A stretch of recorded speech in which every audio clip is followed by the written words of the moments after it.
Comic fam? Thank you so much for joining us today. Happy New Year. I'm sitting here with the Golden Age guru, Jeff. What's going on, guys? It's 2020. I'm super stoked for this year. It's our first episode of the year, and I got some big plans for me, man. I'm excited for my collecting.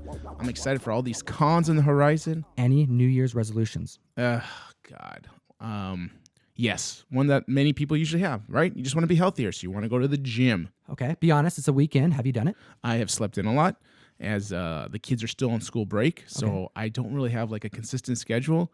But it sounds like a no. So it sounds like you no. haven't. I've gone twice. I'm doing a good job. You're doing great. And I feel that if I haven't started my New Year's resolution, I haven't really broken it yet. Oh, okay. I see the move there. So you don't feel disappointed in yourself. Comic fam, do you have any New Year's resolutions? I want to hear it in the comment section below because it'll enter you to win a giveaway, and you could be a winner just like the person who won this Codex variant of Immortal Hulk issue number 1. Kyle Casillo, congratulations, man. If your New Year's resolution was to be a winner in 2020, you are ahead of the game because it's January and you won. So I hope you have another New Year's resolution because that one is done. We got a packed show today. Hit that subscribe button. We make a lot of comic book themed content.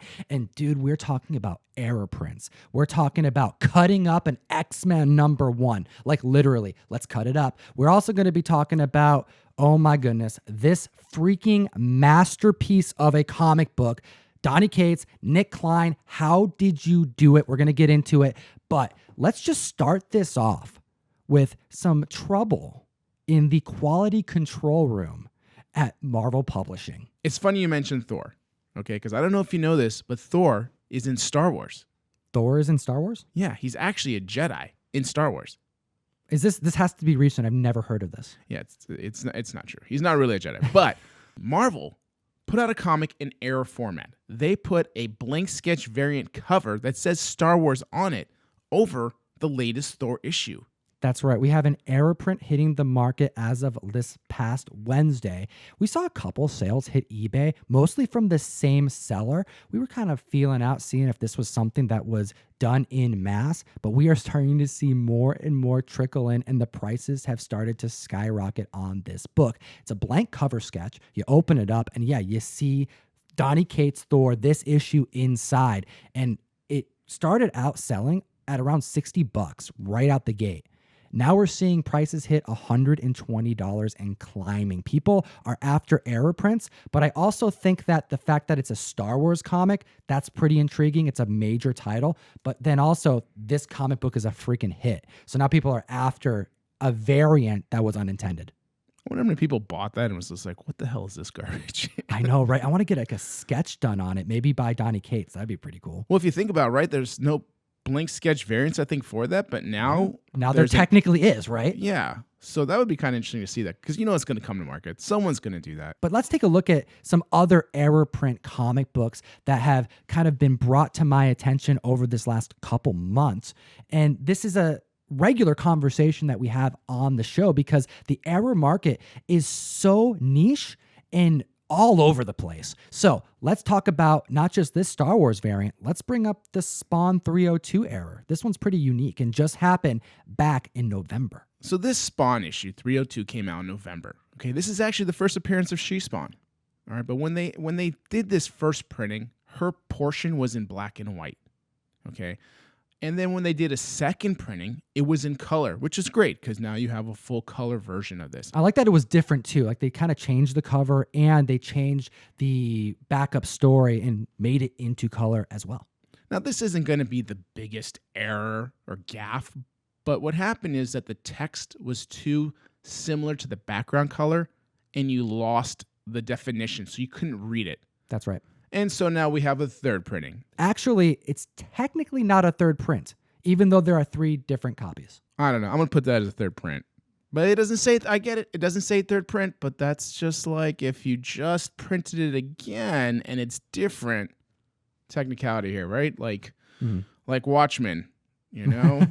That's right. Well, they reprinted the second print with a different background so you can read the text, and they didn't recall the second print with the text that you couldn't read. So there is this comic book that's a second print that you would only know by opening it up and looking at this page. We'll put the pictures up so you can see.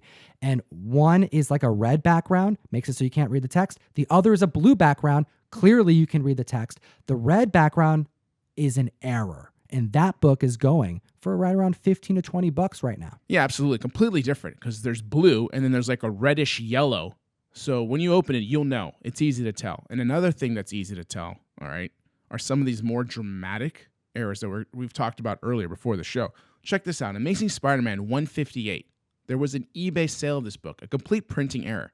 All right, half of the front cover is completely gone. The book's completely miswrapped. The front of the cover is on the back of the cover. Half of the front of the cover is on the front of the cover. Half of the back cover is gone. It's just a nightmare of a book. And the sale for this book was $175. That's right. And it sold just like in the last couple of days. This is an example of the like extremities of how the error market can go, as well as just how much money can be brought by the severity of said error. This one you look at and you're going, what happened? Like, how did this even hit the shelves? How does this exist? Well, it's because it was missed. Now, are every single like weird error that you find, especially if it's like a one of one, like this Amazing Spider-Man 158, this isn't like a common error. This is one occasion. These kind of things happen all the time, but it's dependent on like the key, the title, and how big of a title it is. I mean, ASM makes sense that a bigger title would be more attractive to collectors, but also how was that error formed? Is it weird? Is it look exciting? Is it something that's going to spark conversation? That's what drives higher prices. But sometimes, there's a little like extra paper added, and sometimes the comic book is printed off center. Sometimes the color work is done incorrectly, and it doesn't always garner more money. Sometimes it does. I'm really fickle about my error stuff. Okay, like if it's a double cover, triple cover, or that type of production. But if you're misaligned or miscut, I don't like that. Like, I don't find value in that. And I don't think a lot of people do, because eye appeal is really important on top of that. So when you're looking at errors, it's kind of fickle, but I think there is a broad base of people who agree on a wider scale of what is a real true error and what isn't. Let's chat about one that is a clear error that is respected in the collector's market. We're talking about Cap 212. So this book has a normal version of it. Okay, you could buy it at every newsstand. Then there was a 35-cent variant of this book. Hyper scarce. 35-cent variants were like used as a test in certain states and sometimes even certain cities to see if they could pull off selling the comic. And it made some issues hyper scarce because there was a random 35-cent variant at a time where the cover wasn't 35 cents. Yeah, the distribution is going to be much lower. So they were trying to test the market to raise it from 30 cents to 35 cents, and they want to know what that threshold was, so they would throw out some books with these versions of prices on them. But this one isn't the error. Although it's hyper scarce and goes for almost $1,000, no, we're going to go a little deeper and talk about one that has a problem with it on the cover. So not only does this book have a 35-cent variant, it also has several copies that we've come to market and seen that have missing words along the top of the logo or the title head. That's supposed to say Marvel Comics Group, but it's completely missing in the banner. A blank banner, making this book so rare and so expensive. And again, we mentioned at the beginning of this that the error market, it's fickle, it's all over the place, and it's inconsistent. Let's talk about some prices for this book. Like you mentioned, the 35-cent variant, okay, an 8.0 sold for $900. Now, we saw a 7.0 of this 35-cent variant missing the banner. The error version? The error version that sold for $2,700 just in 2018. All right. Now, let's go back a bit further because that's a lot of money. I mean, we're pushing $3,000. Not quite, but pushing $3,000.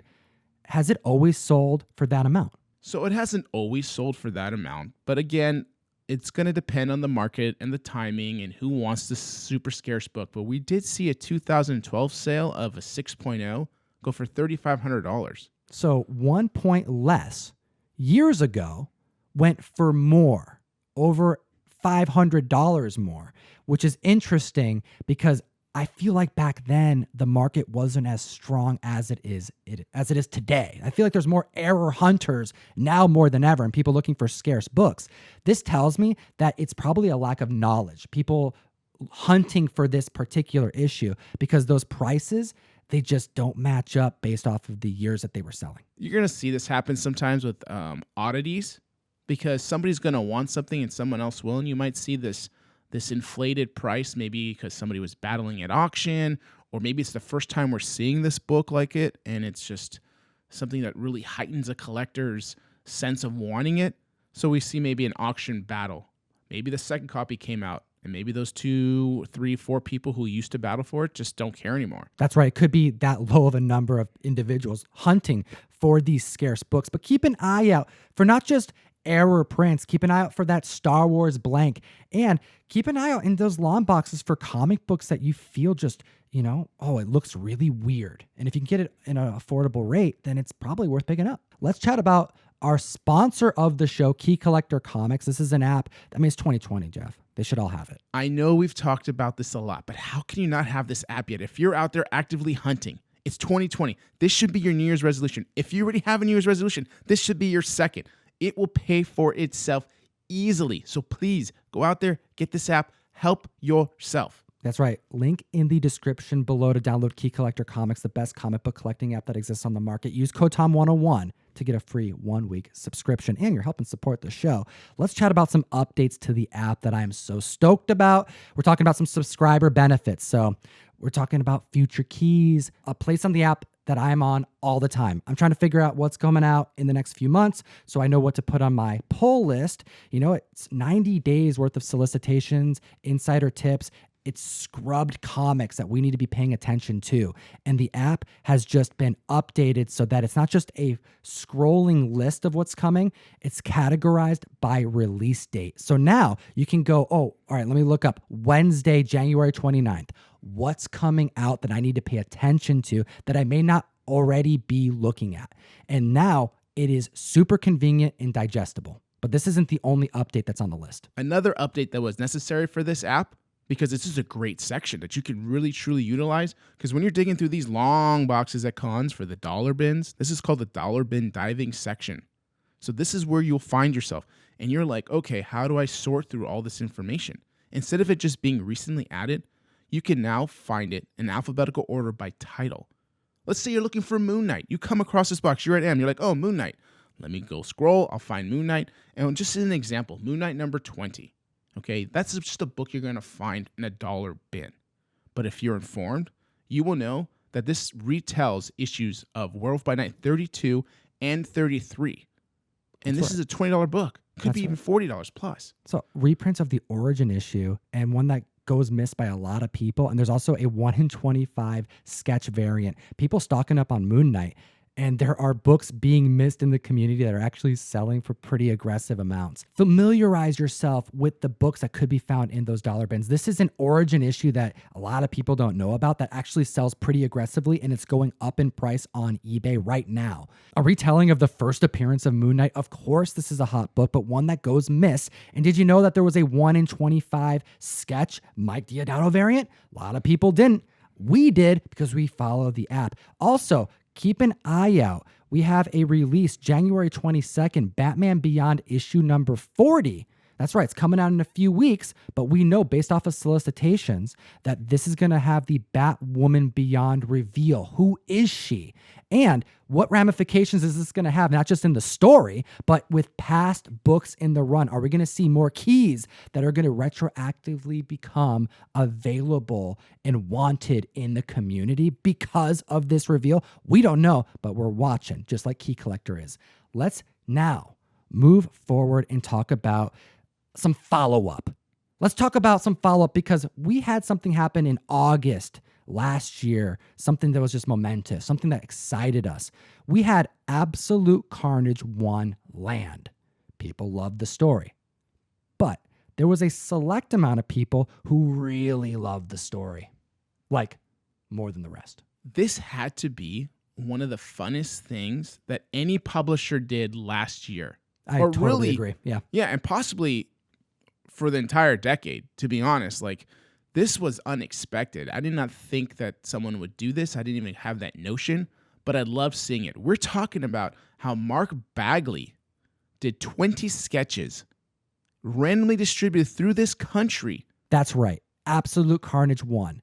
A ton of people bought this comic. A lot of stores stocked up on this comic. They were rolling the dice that this would land, and they all wanted copies on their shelves. But what was totally unknown to the community and the comic book store owners is that this original art done by a very famous artist was just randomly submitted and sent all throughout the country. So they started trickling in. All right. We reported on it in August. People started picking it up in October. Pictures started resurfacing and we got excited. Marvel got excited. People were claiming they got a free original Mark Bagley sketch. How dope. Well, let's review now because we know 20 of them went out, but we still have 13 unclaimed. I have no idea what that means. I really don't. We have 7 that we've seen. What happened to these 13? Straight to bag and board in a box? I think that they could still be out there. Maybe in someone's PC. You know, they just didn't open their comic to see that there's an original sketch waiting inside. Or maybe they're at LCS's still waiting to be hunted. So I'm going to report to you where these 7 have been found. Now Do it. No. I will, because there's 13 more out there. So you do it and you find those guys. Gosh darn it. And tag me and Tom. That's right. Let us know. I want to, like, the community's got to go hunting for these. Like, they can go hit their stores and look in these comics. Here we go. Ocala, Florida. You received a Venom. Annapolis, Maryland. You received a Spidey. Austin, Texas. You got Venom. Chicago, Illinois. You got Spidey. Lima, Ohio. You got Venom. Phoenix, Arizona. You got a Spidey. And then we received another Spidey. And I don't know where that went because that was kept secret. That's right. This last sketch, the person wanted to remain private of where they lived, but they were gracious enough to share the Spider-Man sketch. If you have one or you found one, please tag us on Instagram. We got to see this. We're trying to find them all, and we're excited to see them as they come out. We also really enjoy these hidden gem variants, and although this is an original sketch inside, it's a hidden gem to me. I think it's intriguing that there's only like one West Coast state on this list. New York isn't even on this list either. I'm excited to see that they were spread out. This wasn't all going to like one place. Yeah, I don't know how random it is or not. I mean, just because I said your state, there might be another one in there. I don't know. No one knows truly the distribution of this. So it could still be anywhere. So if you know anyone who's got a copy, I don't know, man. Either have them check it out or you check it out for them. Yeah, put it up online. We got to keep a record of like what we can find. It's cool to see that they're still being hunted for and that there's still opportunity at your LCS if they have copies of this issue.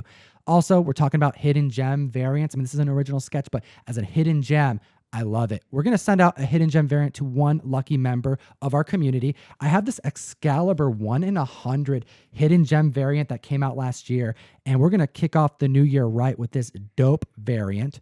All you have to do is comment down below. Let me know what you think about this video. And also, let me know what you're reading. You know, what comic books that you're excited about. We like hearing from you. And if you're going to take some time to comment on this video, go back to our top 10 video and comment so you have a chance to win this Detective Comics 1000 signed by Bill Sienkiewicz. And not only signed, I'm going to add, fingerprinted as well. Yeah. Whoopsies. How much cooler is that book because of that fingerprint? Yes. You can plant his print at a crime scene and get away. Oh my goodness. All right, so let's jump into my next favorite part of the show. We're talking about viewer comments. This is one of my favorite parts of doing a show is I get to read your guys' comments because they're just, you never know where they're going to come from, what kind of angle, how funny they're going to be, and it's always just great just listening to what you guys have to say. So here's a couple that we got to touch on. Yeah, I like this first one from Jerry P6. This was in reference to your Overstreet Advisor essay that you shared with the community like 5 months ahead of time because they're watching our show. Yeah, Jerry said, "You bet Black Label has helped. Naively bid $2,500 for a Black Label Brave and the Bold 28 4.0, which is the first appearance of Justice League." Okay, and that would normally be a $3,000 book, he explains. But fair market value is around $2,900. The winning bid was nearly $4,000 without buyer's premium. All right, Black Label. We're talking about the change CGC made to their Pedigree graded comics. And he's saying that it has made a change for some prices because this is at $1,000 more than it should have been. Because right now on eBay, you can get a Brave and the Bold 28 at that grade for $2,800. And this guy's taking offers too.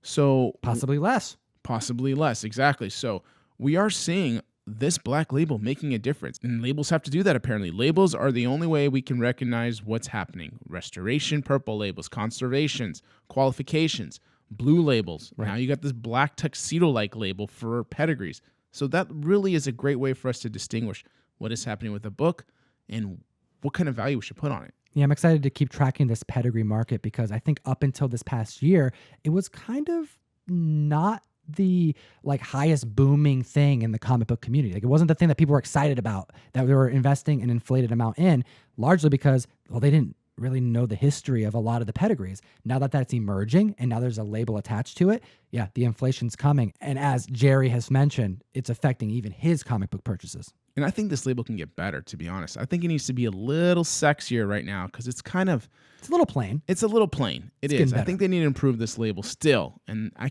one of these days, it's just going to pop just right. All right, the next comment we got to discuss is about the number one comic that we put on the top 10 list for this past Friday, as well as the pick for the 2019 comics that came out that we're most excited about, that we thought had legs going into 2020. And we're talking about the Walmart Detective Comics 80th anniversary Walmart exclusive that has people hitting Walmart in troves trying to find it and putting it on eBay, and it's exceeding $100 now. So this comment is from Key Collector because he pointed out something that I knew in the video, but I didn't realize the extent of the effect on the market that this fact would have. This is what Key Collector wrote.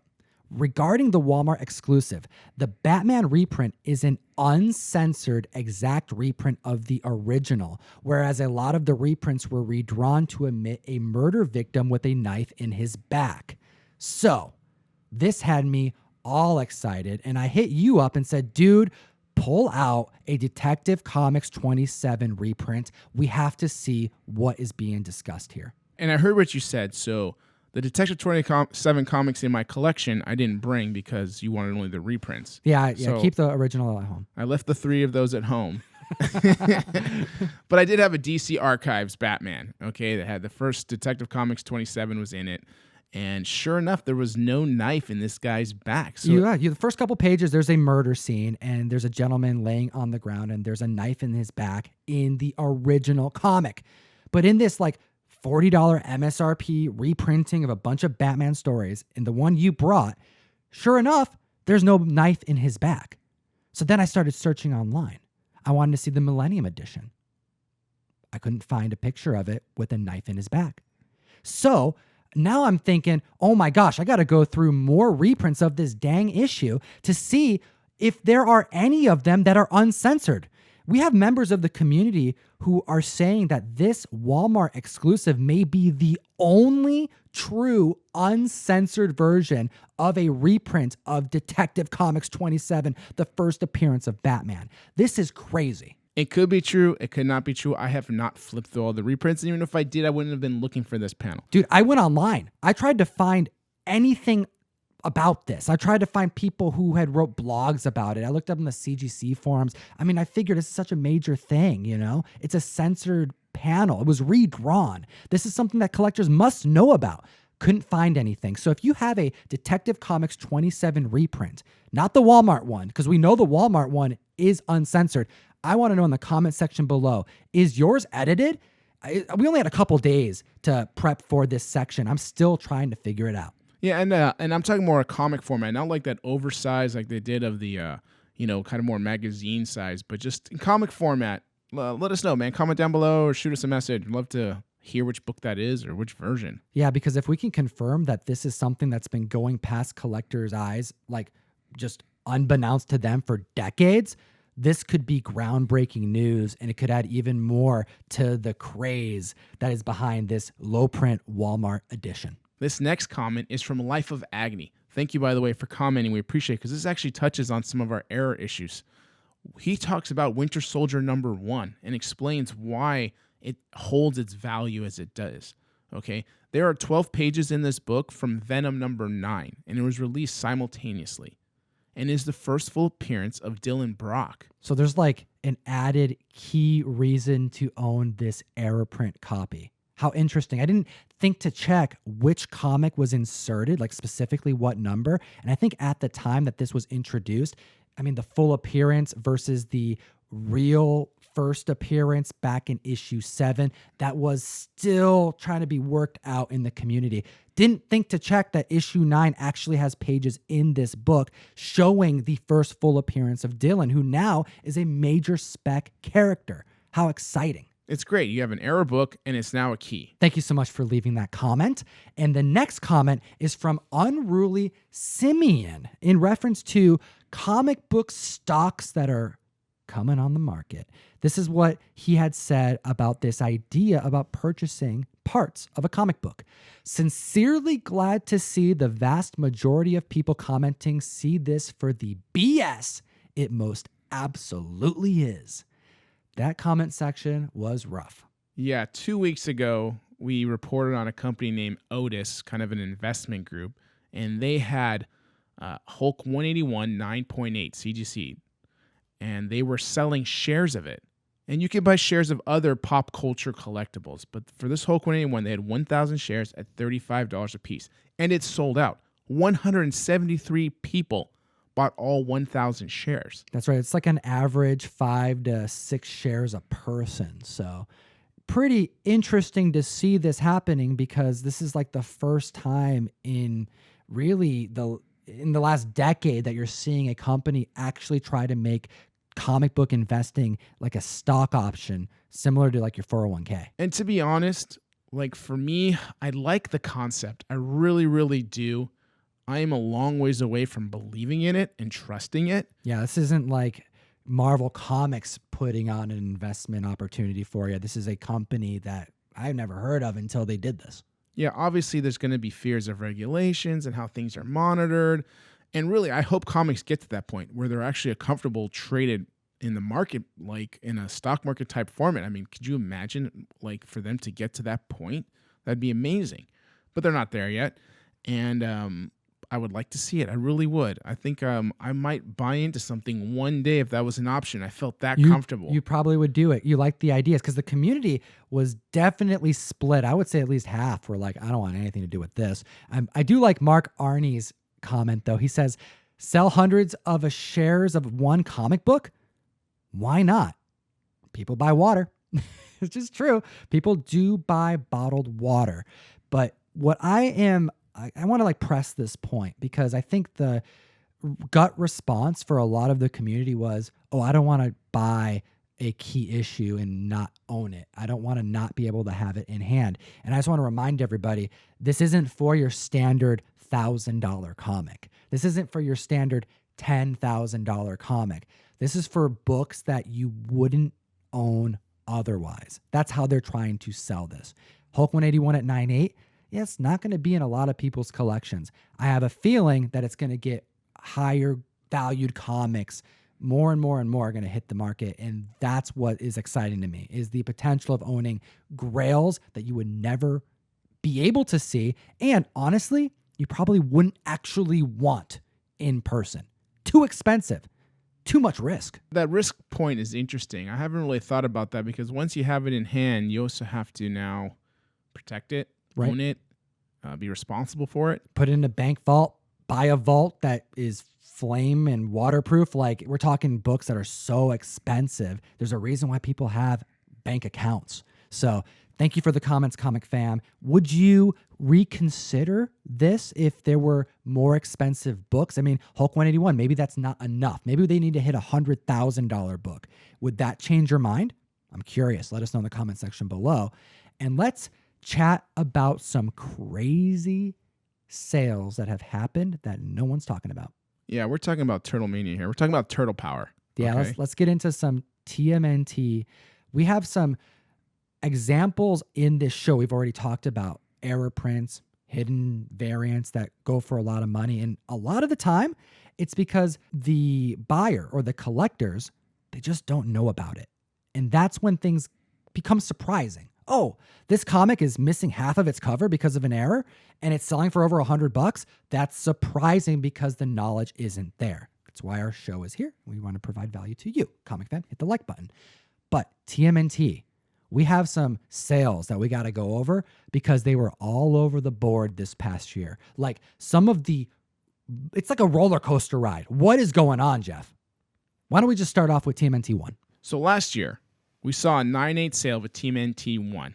Okay, and I remember this sale. It, for me, hit a ridiculous number. For those of you who don't know, TMNT 1 was printed out of the garage of its creators and has a 3,000 print count. And the cover, the pages, it's like newspaper. Very difficult to get in high grade. You would think. Right. But when you check the census, there are a lot of high-grade copies of this book. Yeah, let's actually go through that before we tell them this number that you're about to report. Yeah, this book sold for $90,000. And you got to understand, in 2018, the average sale for a 9/8 was around $35,000. That's right. Current count on the CGC census, 27 9.8 graded TMNTs number 1. What about 9.6? 45 9.6s. 69 9.4s. And then we have 80 9.2s. And then the highest amount recorded is 9.0 at 90 different copies. So we had a near $100,000 sale this past year. And you're saying that that is not right. No, that number is ridiculous. All right, this made no sense to me whatsoever. And a lot of people in the marketplace. I don't know why it hit 90. And whatever you tell me, I'm probably not going to believe. Okay, so however it happened. And I will tell you how off this is. That 2 months later, another 9/8 came for sale and it sold for $52,000. That is a more logical number. 52,000? 52,000 is a logical number. 90,000, I will not understand why it hit that number. Near double. It's crazy. It makes no sense. All right, so that's not the only thing that doesn't make sense, because I want to touch base on some very hyper scarce TMNT collectibles that routinely hit the market. And when they do, it does cause a buzz, but a lot of people don't know about these. We're talking about Eternal Mania. We had just 2 years after the creation of TMNT number 1, like the start of the craze, right? We had Peter and Kevin just coming on the scene and causing a boom, just people freaking out about turtles. And 2 years in, well, the owner of Metropolis Comics at the time commissioned them to do a couple different comics, some special comics.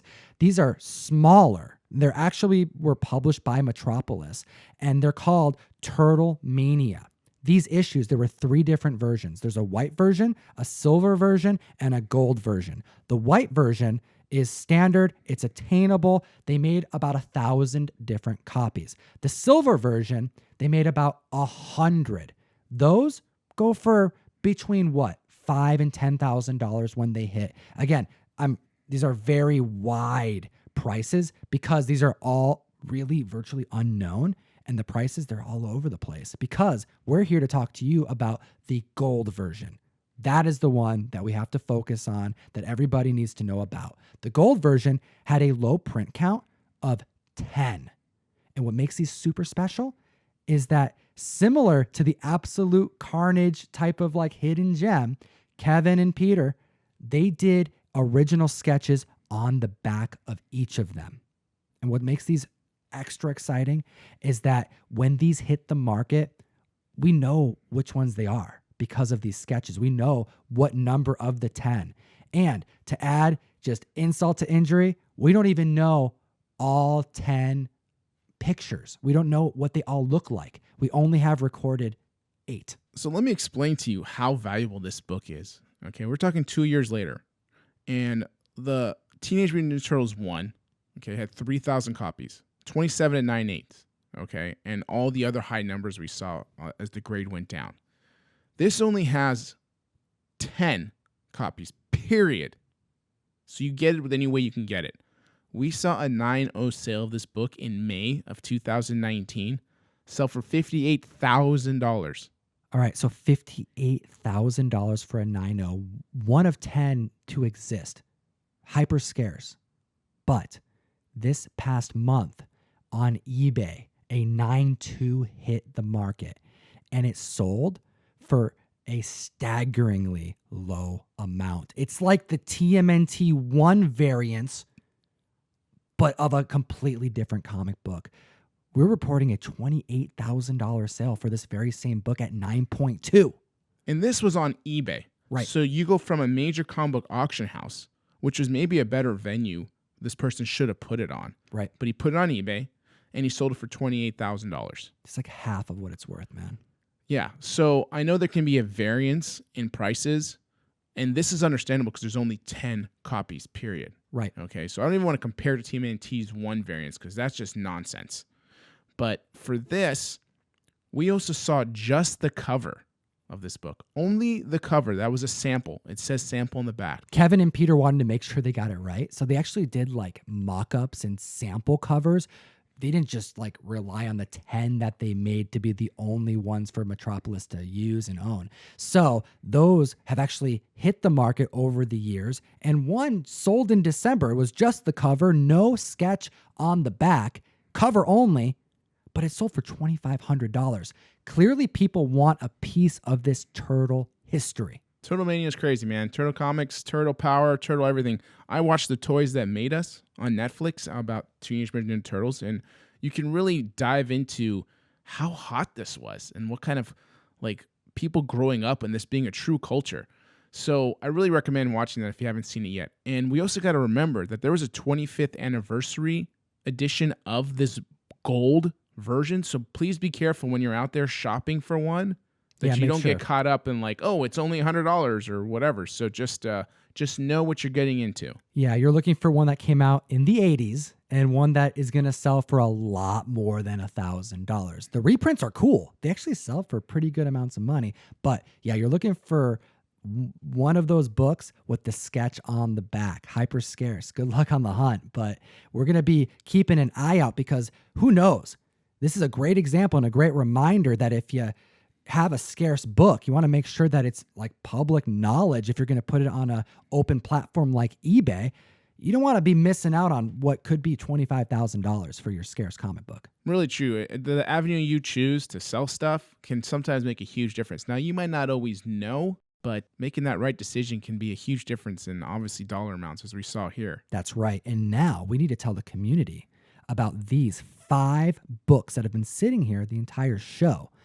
This is amazing. History right here. Comic Fam. This is Jeff's collection of X-Men. Yeah, so this is what we call bound volumes. So what I have here is X-Men 1 through 100, including giant size X-Men 1 and 2 are in here. That's right. And we're going to make sure we have video footage. So enjoy these shots of what were original comics that were then, and please correct me if I'm wrong, I don't know, I make a mistake here, but these were actual collected comics at one point that were then provided to someone who creates books, cut the books to size that they needed, because these are all very uniform, and they bound them together. So at some point, and you'll see this out there, okay, this is not the only kind out there. At one point, these comics weren't as available as they are now, okay, and people wanted to read them and preserve them, and they could put them on a bookshelf, okay, that literally could sit in your library. So what happens is you take this to someone who bounds books, okay, someone who does just that type of binding, and they put them in, they cut the spines. Yeah, they cut this, dude. The spines are all cut, and it looks like they're all trimmed because it's trimmed on all edges. All comics were trimmed. So this is an X-Men 1. I'm holding an X-Men 1 right now. All the pages are there, but it's been trimmed, and it's been cut down the spine so that it could be put in a uniform, readable book, because that's what this person wanted to do back when they first bound this. And this, I got these. Let me tell you, I got this from a collection. It was random. I bought a kind of a warehouse storage unit full of comics. And I went through there, and as I'm going through all these endless boxes, I come across a box that has these books in it. And I open up these books, and this X-Men 1 through 100 and a couple other were in there. Nothing as grand as this. But that was the first collection that led me to meeting Russ for the very first Was time. it really? Yeah, because I ended That up these where you got these, it was the first collection that like had you connect with Russ. it was the first collection that Russ ever bought too. So he bought this collection from me as I went through it, took what I wanted, and I had a bunch of leftover stuff. And so I sold him the rest, and I got to meet him through that, and we stayed in touch since. But these bound volumes, and you'll see a variety in them. I mean, Golden Age books, Silver Age books, Bronze Age books. Sometimes they won't have any covers. Sometimes they won't have any ads. But this has everything. Yeah, I was just looking through. You have the back pages of all the books in there too. It's literally Comic Fam issues 1 through 100, including like the giant size, cut to size, and put into a book. And I think they're organized by story. So the giant size X-Men slip in there before the 100. Oh, So that's it's very interesting. cool. So like that's some thought went into the creation of these books. And this wasn't done by Marvel. This was done by someone who made books. Like they would have had to seek out a professional. Yeah, and you can still do that to this day, by the way. You can get your books bound into volumes like this. And this had to, I mean, for me, I think that this was probably somebody who bought these books off the shelf. Yeah, personal had this collection. had a personal collection, loved his books, read them, knew the order of them, put them in order, gave it to this binder, a guy to, put these into volumes, give him a dust jacket. And so it's cool. I keep it just because of the nostalgia of it. Like, I could sell it. I mean, it is all trimmed, but I could also read this to my grandkids when they're going to sleep one day and just be like, here's X-Men #1. And it's like an actual X-Men #1 that they're looking at. Now, I got to know because it's tough to put a point to like how much are these worth? Like, it's like, how do you figure that out? That's a tough one. I mean, I don't really know if this had to go up an auction at an auction house, what it would fetch. It's so hard to tell. Sometimes you can like guesstimate a value because you can remove it from the bound volume. And if it hasn't been trimmed on the sides, which is more rare. Yeah, these were all trimmed on the side. There is no spine to any of these comics. Yeah, then you can still sell the book and get a little value. And you'll see that randomly. You'll see books that say removed from bound volume. But most of the time, it's trimmed all over. I would say the value... You know what? I don't even know where to guess with this many It's books. tough. It is. And I haven't spent the time to grade the books. Some people actually grade bound volumes and be like, oh, books VF in volume. And they're all pressed because they're just Yeah, they're all really nicely put together. I'm so curious, Comic Fam, do you own any bound comics? I've seen them before, but I've never seen such valuable Silver Age comics from 1 to 100, dude, all put together nice and neat and cut to hell. They're kind of fun, man. I'm telling you, if you kind of get a chance to get one, like I sold a few and I kind of regret it now. It's a weird experience because they're literally all the same size. Like for our audio listeners who are trying to picture what this looks like, imagine taking 100 comic books, stacking them, and then uniformly cutting them to the smallest amount. Like it looks like a real book, but there are comics in there, and they are the original comics. And they also aren't all near mint, which tells us that it was a personal collection that was then put together. Very cool. Thanks for bringing it in, man. Yeah, totally. I was going through and I was like, I could bring a Golden Age book, but then like I do that every week, and I was like, it's cool and fun because I have plenty I want to show. But then I ran across these bound volumes I had, and I was like, we should talk about bound volumes. And I mean, actually 1 through 100 is kind of fun to flip through and just see. Super unique, and I'm so curious if the community has experienced or seen any bound comic books, especially ones that are valuable. Pretty cool stuff. Let's chat about this masterpiece. This book is so damn good. I'm floored. I've read it multiple times already. And if you haven't read it, Comic Fam, no worries. We're going to go over a little bit about this book, but we're not going to do any spoilers because we encourage you to go to your LCS and get it. Or hit the link in the description and join the mystery mail call because your boy got a Comic Tom exclusive. It's an In-Kyuk Lee variant going out to every member of our comic book subscription service, the Mystery Mail Call. So if you like Thor 1, you're going to definitely like the In-Kyuk Lee variant. But let's talk about like the 5 reasons why this book that we both read is so dope. Because as soon as you hit me up about this book, I knew that you would be good on the mic to talk about it because you also fell in love with this comic. I only read this book because it was part of a Mr. Mail column. We kind of have an emotional attachment to our cool exclusive. But that's not why I love this book. All right. And I had to call you. I was like, dude, this thing is dope. There are 5 good reasons why you should get into this book. And one of them is that it's a fresh start here. I mean, this is the first issue. You can jump right in. It tells this tale where you easily can transition into this book and this title and really enjoy it. Yeah, sometimes I feel like when I get introduced to a new title, and this happened when I started reading Jason Aaron's run way back when. I started reading the first few issues, and I'm like, I have no idea what's going on. There's just way too much, way too many names I can't pronounce. Like, I mean, this is a long time ago. I've read the run since then, but this book, first issue, first freaking 4 pages, I'm just floored. I'm sucked in. And Thor isn't even like my favorite Marvel character. And I'm just all about the transition from War of the Realms to what we're reading right now. Thor is freaking on people's minds for good reason. And that's because this book is freaking awesome. The reason I find this book to be as fantastic as it is reason number 2 for me, which is the artwork. It coincides so well with the way it's written and how it's told. The dynamic page structures and just the choice of what they're portraying on the pages and the panels. It's pretty amazing, and it really sells you of where you are, what you're reading, and telling the tale. The color work's fantastic. Nick Klein, his line work is so good. I'm paying attention to characters that are further away in the scene versus when they're closer up because the detail he chooses to do is different. It's so intriguing.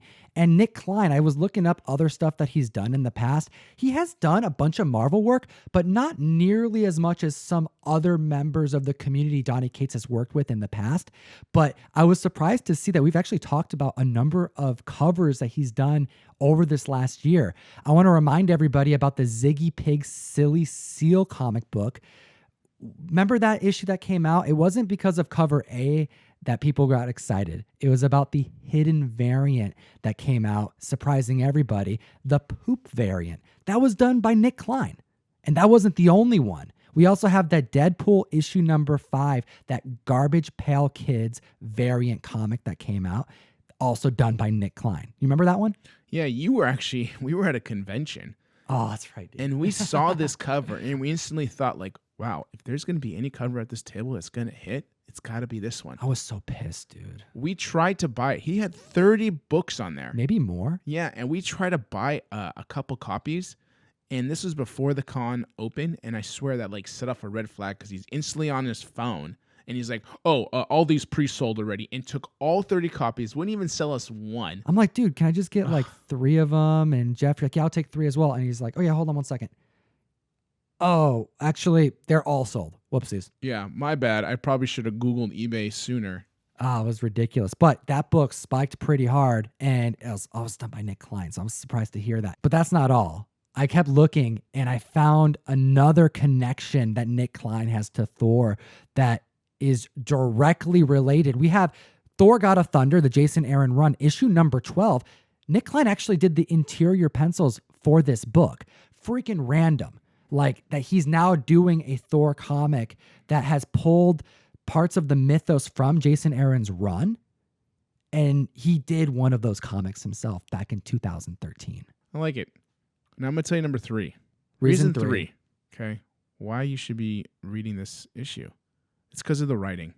And like I said, Donny Cates, man, he did it here. I feel like I'm reading Thanos Wins again. Like the first issue, when I read Thanos Wins, I'm like, oh my gosh, there's something special about this writing.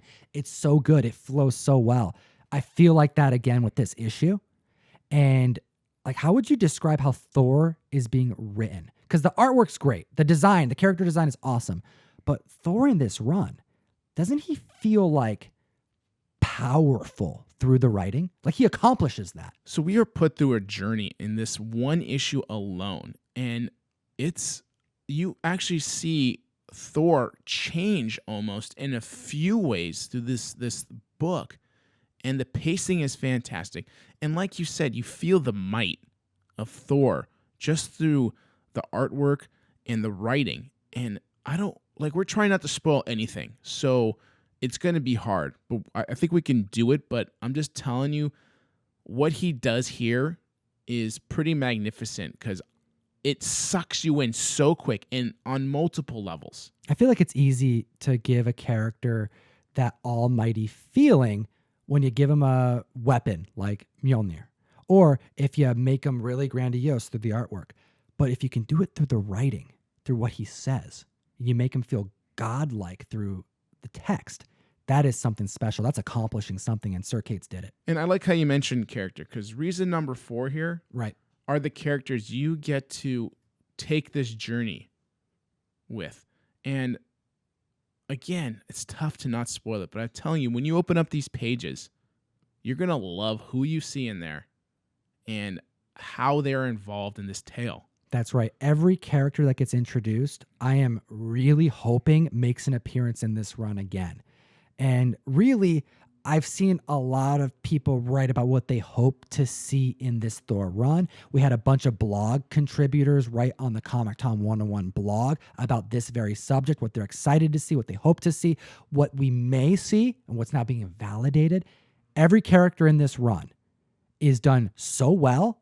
It's so funny at times. It is badass at times. It is like epic at times. You're going to just be so sucked in. And last but not least, reason number 5, the last page. Last page, man. And we're not even going to say it. Nope. Nope. That's it. That's it. We're not saying anything. The last page of this book is going to make you go, oh, snap. And not like Thanos snap. You're going to go like, oh, shoot, I got to go and get this on my pull list if you didn't already, because you weren't sure about Thor. You weren't sure about Donny Cates, but now you are. So the next bit I want to hit on here is going to be the upcoming movies and TV section and how they tie into comics. That's right, because there's a fantastic category on Key Collector that's constantly being updated because as things happen, well, it changes the market. Let's chat about The Boys. Okay, so I know you love Watchmen. All right. Let's put it right here, man. Yeah. But I got to tell you that my favorite TV show based on comics was The Boys last year. This was your all-time favorite for last year? I believe so. I would say yes. It would be my number 2. I think The Boys was so damn good. And we recently had a trailer drop for number 2, the second season, and I'm so excited about it. Yeah, I mean, we get to see kind of a creepy kid power thing going on here. Some Brightburn stuff going on. Yeah, and I mean, I like that movie, you like that movie, but we can see somebody like a child with superpowers. If they're going sideways, you got to stay out of their path. That's right. It is creepy. This trailer, you see a young Homelander being trained by the government to become the superhero of our country. It's kind of almost a Red Sun type of thing going on, but a little different because it's Homelander. We know how messed up that guy gets. So why are we talking about this trailer? Well, because we have a comic book on this category that has been showcased again since the first time the show came out and debuted. We have The Boys issue number 3. This is the first appearance of the 7. You got the first appearance of Homelander and a handful of other characters that are in the show. A-Train. And this comic book is pretty cool. I think the cover's dope because what is the cover of? So we got it's this comic book. We actually have a comic book cover. And in that comic book cover is a smaller comic of the 7. That's right. So it's like their comic inside their comic. Yeah, they debut on a comic book cover that's actually real. It's pretty cool. And this book is it's a great comic book to spec on, but it's one that's really fun to own because there's so many characters that are appearing in it. And I feel like over time, as the series gets season after season, there's so many like random characters in this run, if you've read The Boys, that the ones that are really going to stand out long term because the tone of the show and the book are so different are like the major appearances of heroes that really land with the public, similar to Homelander, A-Train, and the rest of the 7. As much as I love The Boys, I want to touch on this next comic because the movie when I was younger that I really enjoyed was RoboCop. You a big RoboCop fan? I was, man. Like I was too, dude. I freaking loved that. I thought it was the coolest thing. Alex Murphy and like OCP being the bad guys. And dude, the death scene that lasts like 30 minutes. He just keeps getting shot. and then keeps dying and just doesn't die. It's pretty crazy. Yeah, and I mean, I can't say I loved all the versions of RoboCop that came out, all the other movies. Oh, they get weird, but here's the thing. Why are we talking about RoboCop right now? Well, in November, Abe Forsyth was, what's a good word? Announced? Yeah, announced as a director for RoboCop Returns. So we're going to have more RoboCop, which I'm okay with to see an updated version. But it's called RoboCop Returns.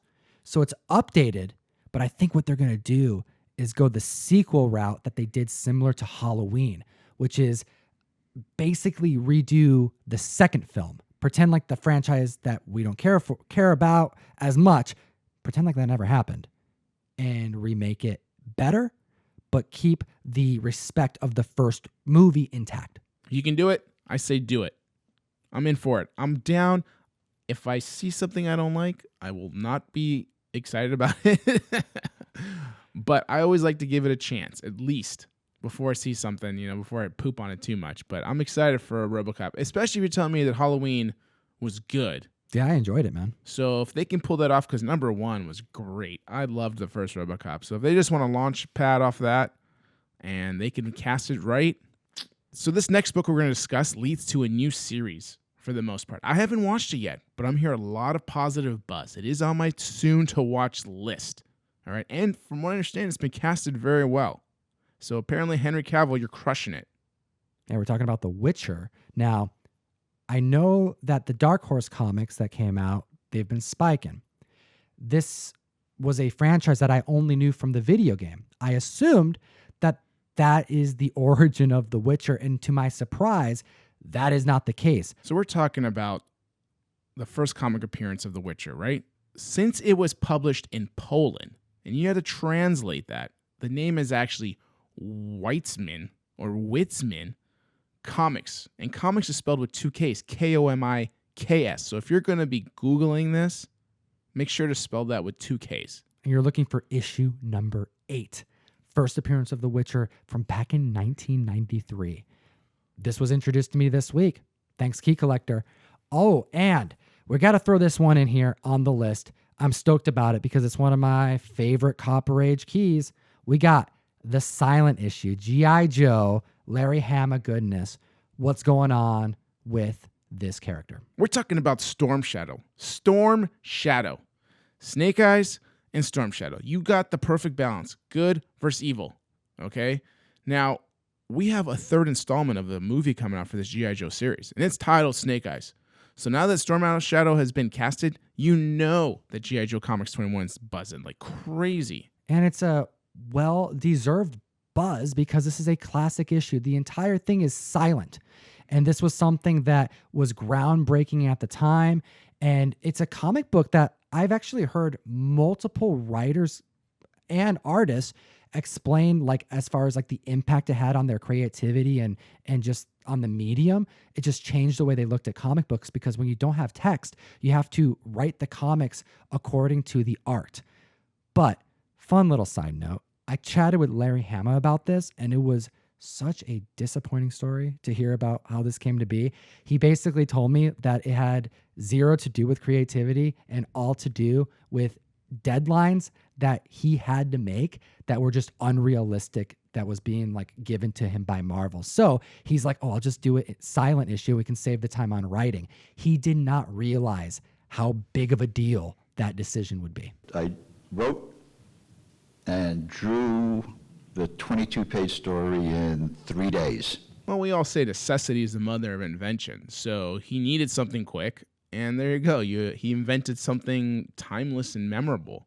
There you go. And this book is seeing gains as we speak because this movie is about to come out. But also, it's a major key of the Copper Age that people love.